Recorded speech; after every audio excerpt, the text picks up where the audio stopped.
शहर के शोर गुल से दूर एक छोटा सा गांव था जहां अरसलान नामी एक नौजवान अपनी बूढ़ी माँ के साथ रहता था। अरसलान का कोई अपना घर नहीं था। वो एक कच्ची सी झोंपड़ी में रहते थे जिसकी छत सर्दियों की बारिश में अक्सर टपकने लगती थी। अरसलान दिन भर जंगल से लकड़ियां काटता और उन्हें शहर जाकर बेचता, तब कहीं जाकर उनके घर का चूल्हा जलता था। इसकी जिंदगी बहुत मुश्किल थी, लेकिन इसके दिल में एक बात पुख्ता थी, नेकी कभी ज़ाय नहीं होती और अल्लाह सब्र करने वालों को कभी अकेला नहीं छोड़ता। एक रात मौसम बहुत खराब था। तेज हवाएं चल रही थी और बिजली की कड़क से दिल दहल रहे थे। अरसलान अपनी माँ को कंबल ओढ़ा कर खुद फर्श पर लेटने ही वाला था कि अचानक किसी ने जोर जोर से दरवाजा खटखटाया। अरसलान चौंक उठा। इस वक्त इस सुनसान जगह पर कौन हो सकता था? इसने लालटेन उठाई और बत्ते बत्ते दरवाजा खोला। सामने एक बूढ़ा शख्स खड़ा था जिसके कपड़े भीगे हुए थे और वो डांसिस से थर थर कांप रहा था। इसके चेहरे पर खौफ था, जैसे कोई इसका पीछा कर रहा हो। बेटा, मुझे थोड़ी देर के लिए पनाह दे दो, कुछ लोग मेरी जान के पीछे पड़े हैं, इस बूढ़े ने हाँफते हुए कहा। अरसलान ने एक लम्हा भी ज़ाय नहीं किया और इसे अंदर बिला लिया। इसने अपनी माँ का वाहिद कंबल इस बूढ़े को दे दिया और इसे आग के पास बिठाया ताकि इसकी डांसिस खत्म हो सके। अभी इस शख्स को आए चंद मिनट ही हुए थे कि बाहर घोड़ों के दौड़ने की आवाजें आईं। अरसलान ने खिड़की की दरार से देखा तो कुछ निकाब पोश लोग तलवारें लिए इसकी झोंपड़ी की तरफ बढ़ रहे थे। अरसलान का दिल जोर जोर से धड़कने लगा। वो जानता था कि अगर इसने इस बूढ़े को उनके हवाले कर दिया तो शायद इसकी अपनी जान बच जाएगी, लेकिन इसकी नेकी इसे ऐसा करने से रोक रही थी। इसने जल्दी से इस बूढ़े को फर्श के नीचे बनी एक छोटी सी जगह में छुपा दिया जहां वो खुश्क लकड़ियां रखता था। अभी इसने ऊपर से चटाई बिछाई ही थी कि दरवाजा एक धमाके से खुला और वो निकाब पोश अंदर दाखिल हो गए। उनके सरदार ने अरसलान की गर्दन पर तलवार रखी और गुस्से से पूछा, बता, वो बूढ़ा कहाँ है? हमने इसे इसी तरफ आते देखा है। अरसलान के चेहरे पर पसीना था, लेकिन इसने अपनी आवाज को मजबूत रखा और बोला, जनाब, यहाँ मैं और मेरी बीमार माँ के सिवा कोई नहीं है। अब चाही तो तलाशी ले ले। उन जालिमों ने पूरी झोंपड़ी का सामान उलट पलट दिया। अरसलान की माँ के बिस्तर को भी झंझोड़ा, लेकिन अल्लाह की कुदरत देखे कि उन्हें वो खुफिया जगह नजर न आई। जाते जाते उनके सरदार ने अरसलान को धमकी दी, अगर हमें पता चला कि तूने इसे छुपाया है तो याद रखना तेरी गर्दन तेरे जिस्म पर नहीं होगी। जब वो लोग चले गए तो अरसलान ने इस बूढ़े को बाहर निकाला। वो शख्स अरसलान की हिम्मत देख कर दंग रह गया। इसने अरसलान का हाथ पकड़ा और कहा, बेटा, तुम नहीं जानते तुमने किसकी जान बचाई है। मैंने दुनिया में बहुत लोग देखे, लेकिन तुम्हारी जैसी नेकी और सब्र नहीं देखा। तुम्हारे पास कुछ नहीं है, फिर भी तुमने अपनी जान खतरे में डालकर मेरी मदद की। इस बूढ़े ने अपनी जेब से एक अजीब सी चाबी निकाली और अरसलान को देते हुए कहा, ये रख लो, ये तुम्हारी जिंदगी का सबसे बड़ा इनाम साबित होगी। अरसलान ने वो चाबी लेने से इनकार कर दिया। बाबा जी, मैंने ये सब किसी इनाम के लिए नहीं किया। मेरी माँ ने मुझे सिखाया है कि किसी की जान बचाना सबसे बड़ी नेकी है। लेकिन इस बूढ़े ने जबरदस्ती वो चाबी अरसलान के हाथ में थमा दी और कहा, इसे संभाल कर रखना, कल सुबह जब सूरज निकलेगा तो तुम्हें गांव के पुराने किले की तरफ जाना होगा, वही तुम्हारी तकदीर का फैसला छुपा है। इतना कहकर वो पुरस्कार बूढ़ा अंधेरे में गायब हो गया। अरसलान सारी रात सो ना सका। इसके हाथ में वो पीतल की पुरानी सी चाबी थी और जहन में हजारों सवाल। वो बूढ़ा कौन था? वो लोग इसे क्यों मारना चाहते थे? और इस चाबी का इस पुराने किले से क्या ताल्लुक था? जैसे ही सुबह की पहली किरण निकली, अरसलान ने अपनी माँ का माथा चूमा और इस पुरस्कार मंजिल की तरफ चल पड़ा, ये जाने बगैर कि वहाँ इसका सामना किसी बहुत बड़े राज से होने वाला है। सूरज की रोशनी अभी पूरी तरह फैली भी नहीं थी कि अरसलान किले के बड़े और जंग आलूद दरवाजे के सामने खड़ा था। चारों तरफ खामोशी थी, सिर्फ परिंदों के पर फड़फड़ाने की आवाज आ रही थी। इसने वो पीतल की चाबी निकाली और दरवाजे के सुराख में डाली। इसे हैरत हुई कि बरसों से बंद दरवाजा एक झटके में खिल गया, जैसे वो इसी चाबी का इंतजार कर रहा था। जैसे ही वो अंदर दाखिल हुआ, इसे एक लंबी राहदारी नजर आई जिसकी दीवारों पर अजीब गरीब तस्वीरें बनी हुई थीं। चलते चलते वो एक बड़े हाल में पहुंचा जहां वही बूढ़ा शख्स एक ऊंची कुर्सी पर बैठा था। इस बार इसका लिबास बिल्कुल बदल चुका था। इसने शाही लिबास पहन रखा था और इसके गिर्द बहुत से सिपाही खड़े थे। अरसलान ये देखकर हक्का बक्का रह गया कि वो कोई मामूली बूढ़ा नहीं बल्कि इस रियासत का वजीर आजम था जो कई महीनों से लापता था। आओ अरसलान, मैं तुम्हारा ही इंतजार कर रहा था, बूढ़े ने मुस्कुरा कर कहा। अरसलान ने हैरत से पूछा, बाबा जी, ये सब क्या है? अब तो रात एक मामूली मुसाफिर लग रहे थे। बूढ़े ने जवाब दिया, बेटा, मैं उन गद्दारों से बच रहा था जिन्होंने बादशाह को धोखा देकर मुझे कैद करने की कोशिश की थी। मैं सच्चे और नेक दिल लोगों की तलाश में था जो मुश्किल वक्त में मेरा साथ दे सके। रात तुमने अपनी जान पर खेल कर मेरी जान बचाई, जबकि तुम्हें नहीं पता था कि मैं कौन हूँ। यही तुम्हारी नेकी का सबसे बड़ा सबूत है। अरसलान को अभी कुछ समझ नहीं आ रहा था कि अचानक हाल का एक बड़ा पर्दा हटा और सामने से खुद बादशाह सलामत बरामद हुए। बादशाह ने अरसलान के कंधे पर हाथ रखा और कहा, नौजवान, वजीर आजम ने मुझे तुम्हारी बहादुरी और ईमानदारी की पूरी कहानी सुनाई है। तुमने न सिर्फ उनकी जान बचाई बल्कि हमारे दुश्मनों को नाकाम बनाया। ऐसी नेकी और सब्र आजकल के दौर में मिलना नामुमकिन है। बादशाह ने इसी वक्त ऐलान किया कि अरसलान को शाही खजाने से इतनी दौलत दी जाएगी कि इसकी 7 नस्लें आराम से खा सकेंगी। लेकिन अरसलान ने अपना सर झुका लिया और बहुत आजिज़ी से कहा, बादशाह सलामत, मैं एक गरीब लक्कड़हारा हूँ, मुझे इतनी दौलत की ज़रूरत नहीं है। मैं सिर्फ इतना चाहता हूँ कि मेरे गांव में एक अस्पताल और स्कूल बनाया जाए ताकि किसी और की माँ इलाज के बगैर तड़पती ना रहे और किसी बच्चे को पढ़ने के लिए शहर ना जाना पड़े। बादशाह अरसलान की ये बात सुनकर दंग रह गया। इसे यकीन नहीं आ रहा था कि एक ऐसा लड़का जिसके घर में खाने को रोटी नहीं, वो अपने बजाय दूसरों का सोच रहा है। बादशाह ने मुस्कुरा कर कहा, अरसलान, तुम्हारा दिल सोने का बना हुआ है।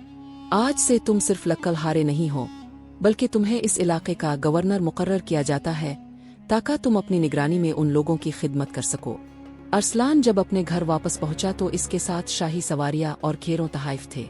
गांव वाले जो इसे हिकारत से देखते थे आज इसके सामने हाथ बांध कर खड़े थे। अरसलान ने सबसे पहले अपनी माँ के पाँव छुए और रोते हुए कहा, उम्मी, अल्लाह ने सचमुच हमारी सुन ली, नेकी का इनाम मिल गया। लेकिन अरसलान को नहीं पता था कि अभी इसकी दुश्मनी उन गद्दारों से खत्म नहीं हुई थी। वो निकाब पोश लोग जिन्होंने रात इस पर हमला किया था, वो अभी भी बदले की आग में जल रहे थे और उन्होंने अरसलान को खत्म करने का एक खौफनाक मंसूबा बना लिया था। अरसलान को गवर्नर बने अभी चंद ही दिन गुजरे थे कि एक शाम जब वो गांव के लोगों के मसाइल सुनकर वापस लौट रहा था, इसे रास्ते में एक बूढ़ी औरत मिली जो सड़क के किनारे बैठी बुरी तरह रो रही थी। अरसलान ने अपनी सवारी रुकवाई और इसके पास जाकर पूछा, अम्मा, आप क्यों रो रही हैं? क्या मैं आपकी कोई मदद कर सकता हूँ? इस औरत ने हिचकियाँ लेते हुए कहा, बेटा, मेरा इकलौता बेटा जंगल की इस पार एक गहरी गार में गिर गया है। वहाँ कोई नहीं जो इसे निकाल सके। अगर तुम मेरी मदद नहीं करोगे तो वो मर जाएगा। अरसलान का नेक दिल एक बार फिर तड़प उठा। इसके सिपाहियों ने इसे रोका, जनाब, अंधेरा हो रहा है, ये जगह खतरनाक हो सकती है, हमें वापस चलना चाहिए। लेकिन अरसलान ने कहा, नहीं, अगर मैं एक माँ के बेटे को ना बचा सका तो मेरी इस ताकत और उहदे का क्या फायदा। अरसलान इस औरत के बताए हुए रास्ते पर चल पड़ा। वो इसे जंगल के एक ऐसे वीरान हिस्से में ले गई जहाँ दरख्त इतने घने थे कि चांद की रोशनी भी जमीन तक नहीं पहुँच रही थी। अचानक वो औरत गायब हो गई और झाड़ियों के पीछे से वही निकाब पोश लोग निकल आए जिनके हाथों में नंगी तलवारें थीं। ये एक जाल था। तो अरसलान, तुझे लगा कि तो गवर्नर बनकर हमसे बच जाएगा? उनके सरदार ने कहकहा लगाकर कहा, रात तो ने इस वजीर आजम को बचा लिया था, लेकिन आज तुझे बचाने वाला कोई नहीं है। उन्होंने अरसलान को चारों तरफ से घेर लिया। अरसलान के पास कोई हथियार नहीं था, लेकिन इसके पास वो सब्र और अल्लाह पर यकीन था जो इसकी सबसे बड़ी ढाल थी। इसने बुलंद आवाज में कहा, अगर मेरी मौत इसी तरह लिखी है तो मैं तैयार हूँ, लेकिन याद रखना, अल्लाह के घर में देर है, अंधेर नहीं। जैसे ही सरदार ने अरसलान पर वार करने के लिए तलवार उठाई, जमीन से एक अजीब सी गुड़गड़ाहट सुनाई दी। वो बूढ़ी औरत जो थोड़ी देर पहले रो रही थी, वो दोबारा नमूदार हुई, लेकिन इस बार इसके हाथ में एक शाही परवाना था। दरअसल वो कोई आम औरत नहीं थी, बल्कि बादशाह की सबसे काबिल खुफिया जासूस थी, जिसे अरसलान का इम्तिहान लेने के लिए भेजा गया था कि क्या जुदा मिलने के बाद भी अरसलान के दिल में गरीबों के लिए वही तड़प है आ नहीं। और वो सिपाही जो निकाब पोश बने हुए थे, वो दरअसल बादशाह के अपने वफादार खास दस्ते के जवान थे। अचानक एआड़ियों से खुद वजीर आजम और बादशाह सलामत बाहर निकल आए। बादशाह ने आगे बढ़कर अरसलान को गले लगा लिया। अरसलान, हमें मुआफ करना, हमें ये देखना था कि दौलत और ताकत पाकर कहीं तुम बदल तो नहीं गए, लेकिन तुम इस इम्तिहान में भी सुरखरू हुए। तुमने एक अनजान औरत की खातिर अपनी जान खतरे में डाल दी। बादशाह ने इसी वक्त उन असली गद्दारों को, जो वाकई अरसलान को मारना चाहते थे और जिन्हें जासूसों ने पहले ही पकड़ लिया था, कैद खाने में डालने का हुक्म दिया। बादशाह ने ऐलान किया कि अरसलान की नेकी सिर्फ इसके गांव तक महदूद नहीं रहेगी, बल्कि इसे अब पूरी रियासत का नाब सल्तनत बनाया जाता है। लेकिन अभी एक और बड़ा राज बाकी था। इसी रात जब अरसलान अपने कमरे में अकेला था, इसे वो पुरानी पीतल की चाबी याद आई जो इस बूढ़े वजीर आजम ने इसे दी थी। इसने गौर से इस चाबी को देखा तो इस पर एक नक्शा बना हुआ था। वो नक्शा इसे किसी ऐसी जगह की तरफ बुला रहा था जो इसके अपने खानदान और इसके मरहूम वालिद से जड़ी थी। अरसलान को एहसास हुआ कि इसकी यतीमी और गरीबी के पीछे भी कोई बहुत बड़ा राज छुपा हुआ है। अरसलान ने फैसला किया कि वो इस राज की तह तक पहुंचकर रहेगा। नक्शे के मुताबिक इसे किले के बिल्कुल नीचे बनी एक पुरानी लाइब्रेरी में जाना था। आज ही रात का वक्त था, हर तरफ हो का आलम था। अरसलान खामोशी से किले के तहखाने की तरफ भागा, जहां मिट्टी और पुराने कागजों की बो फैली हुई थी। वहां एक दीवार पर वही शाहीन का निशान बना हुआ था। जैसे ही अरसलान ने वो चाबी इस निशान के बीच में लगाई, दीवार का एक हिस्सा आहिस्ता से सरक गया और अंदर से एक छोटा सा लकड़ी का बिक्से बरामद हुआ। अरसलान ने कांपते हाथों से बिक्से खोला। इसके अंदर कुछ पुराने खतूत और एक शाही मेहर थी। जैसे जैसे वो खतूत तड़ता गया, इसकी आंखें हैरत से फैलती गईं। उन खतूत से इंकिशाफ हुआ कि अरसलान के वालिद कोई आम इंसान नहीं थे, बल्कि वो इस रियासत के साबका सिपा सालार थे जिन्हें बरसों पहले एक गहरी साजिश के तहत गद्दार करार देकर निकाल दिया गया था। इस साजिश के पीछे कोई और नहीं बल्कि रियासत का मौजूदा नायब वजीर था, जो अब भी दरबार में आला ओहदे पर फाइज था और बादशाह का एतमाद हासिल किए हुए था। अरसलान के वालिद ने अपनी बेगुनाही साबित करने के लिए तमाम सबूत इस बक्से में छुपा दिए थे, ताकि वक्त आने पर उनका बेटा अपना हक हासिल कर सके। अरसलान को अब समझ आया कि वो बूढ़ा वजीर आजम क्यों इसकी तलाश में था और क्यों दुश्मन इसकी जान के पीछे पड़े थे। इसके वालिद की नेकी और वफादारी की वजह से ही इसे आज ये सब मिल रहा था। लेकिन अब सबसे बड़ा चैलेंज इस नायब वजीर का सामना करना था, जो बहुत ताकतवर था और जिसके पास अपनी एक खुफिया फौज थी। अरसलान ने ये बात अभी किसी को नहीं बताई, यहाँ तक के बादशाह को भी नहीं। वो चाहता था कि पहले वो इस गद्दार को रंगे हाथों पकड़े। इसने एक मंसूबा बनाया। इसने अफवाह फैला दी कि इसे किले से एक बहुत बड़ा खजाना मिला है और वो इसे कल रात शाही दरबार में पेश करेगा। जैसा कि अरसलान को उम्मीद थी, नायब वजीर इस जाल में फंस गया। इसे डर था कि कहीं इस खजाने में वो पुराने खतूत ना हो जो इसका पर्दाफाश कर दे। इस रात जब अरसलान अकेला इस बक्से के साथ अपने कमरे में बैठा था, नायब वजीर अपने चंद खास कातिलों के साथ वहां पहुंच गया। वो बिक्से मुझे दे दो अरसलान, वरना तुम्हारा अंजाम भी तुम्हारे बाप जैसा होगा, नायब वजीर ने खंजर निकालते हुए कहा। अरसलान ने सुकून से जवाब दिया, तो आपने तस्लीम कर लिया कि मेरे बाप बेगुनाह थे। नायब वजीर हंसा, हाँ, मैंने ही उन्हें फंसाया था क्योंकि वो मेरे रास्ते का पत्थर थे। अब तुम भी इसी रास्ते पर जाओगे। जैसे ही इसने अरसलान पर हमला करना चाहा, कमरे के खुफिया दरवाजे खिले और बादशाह सलामत अपने सिपाहियों के साथ अंदर दाखिल हो गए। बादशाह ने गुस्से से नायब वजीर की तरफ देखा। हमने तुम्हारी अपनी जुबान से सब कुछ सुन लिया है। नायब वजीर के पैरों तले से जमीन निकल गई। इसे वहीं गिरफ्तार कर लिया गया और अरसलान के वालिद की इज्जत बरसों बाद बहाल हो गई। बादशाह ने अरसलान के सामने सर झुकाकर कहा, अरसलान, तुमने न सिर्फ मेरी जान बचाई बल्कि रियासत के एक बहुत बड़े गद्दार को भी बेनकाब किया। तुम वाकई अपने बहादुर बाप के बेटे हो, लेकिन अभी कहानी का आखिरी मोड़ बाकी था। अरसलान की नेकी का सबसे बड़ा इनाम इसे अब मिलने वाला था, जो इसे एक ऐसी मंजिल पर ले जाने वाला था जिसका इसने ख्वाब में भी नहीं सोचा था। नायब वजीर की गिरफ्तारी के बाद बादशाह सलामत ने एक बहुत बड़ा दरबार लगाया। पूरे मुल्क से लोग इस नौजवान को देखने आए थे जिसने अपनी नेकी और अक्ल से एक अजीम सल्तनत को तबाह होने से बचा लिया था। बादशाह ने तख्त से उतरकर अरसलान को अपने करीब बुलाया और कहा, अरसलान, मेरा कोई बेटा नहीं है जो मेरे बाद इस तख्त का वारिस बने। मैंने तुम्हारे सब्र, तुम्हारी ईमानदारी और तुम्हारी नेकी को बार बार आजमाया है। तुमने साबित किया कि तुम सिर्फ अपने बाप के नाम के वारिस नहीं, बल्कि इस पूरी रियासत की हिफाजत के लायक हो। बादशाह ने अपनी ताज अरसलान के सर पर रखने का इरादा जाहिर किया, लेकिन अरसलान ने एक बार फिर सबको हैरान कर दिया। इसने आजिज़ी से कहा, बादशाह सलामत, ताज पहनना बहुत बड़ी जिम्मेदारी है, लेकिन मैं चाहता हूँ कि मैं पहले अपने मुल्क के हर गरीब की झोंपड़ी तक जाऊँ और ये देखूँ कि कोई और बच्चा भूखा तो नहीं सो रहा। मुझे बादशाहत से ज्यादा आपका साथ और आपकी रहनुमाई चाहिए ताकि मैं इस मुल्क को नूरपुर जैसा बना सकूं, जहाँ सिर्फ इंसाफ का राज हो। अरसलान की इस बात ने बादशाह और अवाम के दिल जीत लिए। इसे बाकायदा तौर पर रियासत का वली अहद मुकर्रर कर दिया गया। अरसलान ने सबसे पहले अपनी माँ को शाही महल में मुंतकिल किया, लेकिन इसकी माँ ने कहा, बेटा, महल की दीवारें बड़ी होती हैं, कहीं ये तुम्हें गरीबों की आवाज़ सुनने से ना रोक दे। अरसलान ने माँ की बात पे बांध ली और महल के दरवाजे हर आमज खास के लिए खोल दिए। चंद माह बाद अरसलान की शादी बादशाह की बेटी से हुई, जो खुद भी बहुत नेक दिल और रहम दिल खातून थी। दोनों ने मिलकर रियासत का नक्शा बदल दिया। अरसलान ने उन तमाम निकाब पोश लोगों को भी मुआफ कर दिया जिन्होंने इस पर हमला किया था, बशर्ते कि वो सच्चे दिल से तौबा करे और मुल्क की खिदमत करे। इसकी इस मुआफ़ी ने दुश्मनों को भी इसका गुलाम बना दिया। वो पुरस्रार बूढ़ा वज़ीर आज़म, जिसकी जान अरसलान ने पहली रात बचाई थी, अरसलान का सबसे करीबी मुशीर बन गया। एक शाम जब अरसलान अपने इसी पुराने गांव के इस मकाम पर खड़ा था जहां इसकी छोटी सी झोंपड़ी थी, वो बूढ़ा वज़ीर इसके पास आया और पूछा, अरसलान, आज तुम्हें कैसा लग रहा है?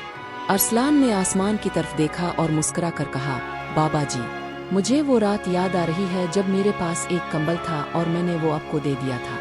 इस वक्त मुझे लगा था कि मैंने बहुत कुछ खो दिया है, लेकिन आज मुझे समझ आया कि अल्लाह की राह में दिया गया 1 रुपया अल्लाह पलटा कर करोड़ों की शक्ल में वापस करता है। मेरी नेकी तो मामूली थी, लेकिन मेरे रब का इनाम बहुत बड़ा है। गांव में अब अरसलान की झोंपड़ी की जगह एक बहुत बड़ी यूनिवर्सिटी बन चुकी थी जहां गरीब बच्चे मुफ्त तालीम हासिल करते थे। अरसलान ने अपनी जिंदगी के आखिरी दिन तक कभी गुरूर नहीं किया और हमेशा वही पुरानी पीतल की चाबी अपनी जेब में रखता ताकि इसे याद रहे कि वो कहाँ से आया था और इसका असल सहारा कौन है। अरसलान की कहानी हमें ये सिखाती है कि सब्र का फल मीठा होता है और नेकी का रास्ता चाहे कितना ही कठिन क्यों ना हो, इसकी मंजिल हमेशा खूबसूरत होती है। जिस इंसान का यकीन अल्लाह पर पुख्ता हो, दुनिया की कोई ताकत इसे नीचा नहीं दुखा सकती। एक नेकी कभी रायगा नहीं जाती। कहानी का सबसे पहला और बड़ा सबक यह है कि अल्लाह की राह में किया गया छोटा सा अमल भी कभी ज़ाय नहीं होता।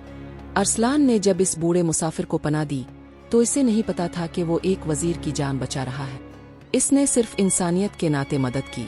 ये हमें सिखाता है कि जब भी आप किसी की मदद करें, ये ना सोचें कि वो बंदा कौन है और वो आपको क्या दे सकता है, बल्कि ये सोचें कि मदद करने का हुक्म अल्लाह ने दिया है। अल्लाह इसका बदला ऐसे रास्ते से देता है जहां से आपका गुमान भी नहीं होता। 2 सब्र की ताकत। अरसलान की जिंदगी गरीबी, यतीमी और तंगी से भरी हुई थी, लेकिन इसने कभी अपने हालात का रोना नहीं रुया। जब दुश्मनों ने इसे घेरा तब भी वो डरा नहीं। सब्र का मतलब सिर्फ चुप रहना नहीं है, बल्कि मुश्किल वक्त में अल्लाह पर भरोसा रखना है। अरसलान का ये सब्र ही था जिसने इसे कच्ची झोंपड़ी से निकाल कर शाही महल तक पहुंचा दिया। ये सबक हमें सिखाता है कि मुश्किल वक्त एक बादल की तरह होता है जो थोड़ी देर के लिए सूरज को छुपा देता है, लेकिन सूरज खत्म नहीं होता। 3 अमानत और सच्चाई का इनाम। जब अरसलान को किले में दौलत की पेशकश की गई तो इसने अपने लिए कुछ नहीं मांगा, बल्कि अपने गांव के लोगों के लिए स्कूल और अस्पताल मांगा। ये इसकी बेगर्जी सेल्फलेसनेस थी। आज के दौर में लोग दूसरों का हक मार कर अमीर बनना चाहते हैं, जबकि अरसलान ने दूसरों का हक मांग कर अपना मकाम बनाया। सच्चाई और अमानतदारी इंसान के चेहरे पर वो नूर पैदा करती है कि दुश्मन भी इसका एहतराम करने पर मजबूर हो जाते हैं। 4 मुआफ कर देना असल बादशाहत है। कहानी के आखिर में अरसलान ने उन लोगों को भी मुआफ कर दिया जिन्होंने इसे मारने की कोशिश की थी। ये एक बहुत बड़ा सबक है कि इंतकाम इंसान को दुश्मन के बराबर ले आता है, जबकि मुआफी इसे दुश्मन से बुलंद कर देती है। अरसलान ने साबित किया कि बादशाह वो नहीं होता जिसके सर पर ताज हो, बल्कि बादशाह वो होता है जिसका दिल इतना बड़ा हो कि वो अपने दुश्मनों को भी पनाह दे सके। 5 अपनी औकात को याद रखना। अरसलान वलीअहद बनने के बाद भी अपने साथ वो पुरानी चाबी रखता था ताकि इसे याद रहे कि वो एक लक्कड़ हारा था। ये आजिज़ी ह्यूमिलिटी की इंतहा है। अक्सर लोग थोड़ी सी कामयाबी मिलते ही मगरूर हो जाते हैं और उन लोगों को भूल जाते हैं जिन्होंने मुश्किल में साथ दिया था। अरसलान की कामयाबी का राज ये था कि इसने अपनी जड़ों रूट्स को कभी नहीं छोड़ा। यार, कहानियों और लफ्ज़ों से हिट कर अगर मैं अब से एक सच्ची और अच्छी बात शेयर करूं जो जिंदगी के हर मोड़ पर काम आती है, तो वो ये है, अल्लाह के फैसलों पर कभी उदास मत होना, क्योंकि अल्लाह वो नहीं देता जो आपको अच्छा लगता है, बल्कि वो देता है जो आपके लिए अच्छा होता है। इस बात की गहराई को समझने के लिए ये 3 नुक्ते हमेशा याद रखना। वक्त और तकदीर। कभी कभी हमें लगता है कि हमारे साथ बहुत बुरा हो रहा है, हमें वो चीज़ नहीं मिल रही जिसकी हमने बहुत दुआ की थी। लेकिन याद रखें, अल्लाह आपको इस वक्त तक किसी चीज़ से महरूम नहीं रखता जब तक इसके पास आपके लिए इससे बेहतर कोई चीज़ ना हो। खामोश नेकी करके भूल जाना ही असल नेकी है। जैसे दरिया अपना पानी खुद नहीं पीता और दरख्त अपना फल खुद नहीं खाता, वैसे ही दूसरों के लिए जीने में जो सुकून है वो अपनी ज़ात के हिसार में नहीं है। ज़ुबान का इस्तेमाल। इंसान के जिस्म में ज़ुबान वो हिस्सा है जिसकी वजह से वो तो लोगों के दिलों में घर कर लेता है अब फिर लोगों के दिलों से उतर जाता है। कोशिश करे कि अब के लफ्ज़ किसी के लिए मरहम बने, जख्म नहीं। एक छोटा सा मशवरा, अगर कभी जिंदगी में बहुत ज्यादा परेशानी महसूस हो तो किसी ऐसे इंसान की मदद कर देना जो आपको बदले में कुछ ना दे सके। इस वक्त जो सुकून आपके दिल को मिलेगा वो दुनिया की कोई दौलत नहीं खरीद सकती। यार, ये कुछ ऐसी सुनहरी बातें हैं जो ना सिर्फ सुनने में भली लगती है, बल्कि अगर इंसान उन पर गौर करे तो जिंदगी का रुख बदल जाता है। मुलाहजा कीजिए, तकदीर का खेल, जिस चीज के पीछे तुम भाग रहे हो, अगर वो तुम्हारे नसीब में है तो वो तुम्हें खून लेगी, और अगर नसीब में नहीं तो तुम इसे पाकर भी खो दोगे। इसलिए दौओ नहीं, दुआ करो। खामोशी की ताकत, हर जगह अपनी सफाई मत पेश किया करो, क्योंकि जो तुम्हें पसंद करता है इसे सफाई की जरूरत नहीं, और जो तुमसे नफरत करता है वो कभी तुम्हारी बात का यकीन नहीं करेगा। अमीर कौन है? दुनिया का अमीर तरीन इंसान वो नहीं जिसके पास बैंक बैलेंस ज्यादा है, बल्कि वो है जिसकी मौजूदगी में कोई खुद को गरीब या छोटा महसूस ना करे। लफ्जों का असर, लफ्जों के दांत नहीं होते, लेकिन जब ये काते हैं तो हड्डियों तक में दर्द होता है। बोलने से पहले तोलना सीखो, क्योंकि कही हुई बात और निकला हुआ तीर कभी वापस नहीं आते। माँ बाप की दुआ, जब तक तुम्हारे माँ बाप जिंदा हैं तुम दुनिया के सबसे ताकतवर इंसान हो, क्योंकि तुम्हारे पीछे वो दुआएं हैं जो अर्श का दरवाजा खटखटाती है। तकलीफ और सब्र, तकलीफ में सब्र करना बहादुरी है और खुशी में शुक्र करना बंदगी है। अल्लाह को ये दोनों अदाएं बहुत पसंद हैं। लोगों का रवैया, लोगों के रवैयों पर परेशान होना छोड़ दो, क्योंकि जब लोगों का अपना मतलब बदलता है तो उनके बोलने का लहजा भी बदल जाता है। हकीकी कामयाबी, कामयाबी ये नहीं कि तुम कितना ऊंचा उड़ते हो, बल्कि कामयाबी ये है कि जब तुम नीचे गिरो तो तुम में दोबारा उठने की हिम्मत कितनी है। वक्त की पहचान, वक्त कहता है कि मैं दोबारा नहीं आऊंगा, मैं तुम्हें हंसा सकता हूँ और रुला सकता हूँ, लेकिन ये याद रखना कि मैं तुम्हें सिखा बहुत कुछ दूंगा। इसलिए गुजरे हुए वक्त पर पछतावे के बजाय आज के वक्त को गनीमत जानो। खूबसूरती का मेयार, खूबसूरती लिबास या चेहरे में नहीं होती, खूबसूरती तो इंसान के अखलाक और इसकी गुफ्तगू में होती है। चेहरा कितना ही प्यारा क्यों ना हो, अगर ज़बान कड़वी है तो सब बेकार है। दुआ और दवा, जब दवा काम ना करे तो दुआ काम आती है, और जब दुआ भी असर ना कर रही हो तो समझ ले कि अल्लाह आपको इससे भी बड़ी किसी मुसीबत से बचा रहा है, आपके लिए कुछ बहुत बड़ा तैयार कर रहा है। दोस्ती की हकीकत, दोस्त वो नहीं जो आपकी महफिल में आपकी तारीफ करे, बल्कि दोस्त वो है जो आपकी पीठ पीछे आपकी बुराई सुनकर आपका दिफा करे और आपकी गैर मौजूदगी में आपकी इज्जत का मुहाफिज हो। रिस्क और सुकून, रिस्क का ज्यादा होना कामयाबी नहीं है, बल्कि रिस्क में बरकत का होना और दिल का मुतमईन होना असल कामयाबी है। बहुत से लोग करोड़ों रुपए रखकर भी नींद की गोली खाकर सोते हैं। बदला लेने का तरीका, अगर कोई तुम्हारा दिल दिखाए तो इससे बदला लेने के चक्कर में खुद को गुनाहगार मत करो, बल्कि अपना मामला अल्लाह पर छोड़ दो। यकीन मानो, अल्लाह जब बदला लेता है तो आवाज़ भी नहीं आती और निशान भी नहीं रहता। रास्ते की रुकावटें, अगर आपके रास्ते में मुश्किलात आ रही हैं तो खुश हो जाए, क्योंकि मंजिल जितनी बड़ी होती है इम्तिहान भी इतना ही कड़ा होता है। हमवार रास्ते तो आम लोगों के लिए होते हैं, पहाड़ों की चोटियां सिर्फ हिम्मत वालों के नसीब में होती है। इंसान की औकात, इंसान भी कितना अजीब है, जब इसे तकलीफ पहुंचती है तो कहता है आ अल्लाह में ही क्यों, लेकिन जब इसे नेमतें मिलती हैं तो कभी नहीं कहता आ अल्लाह में ही क्यों।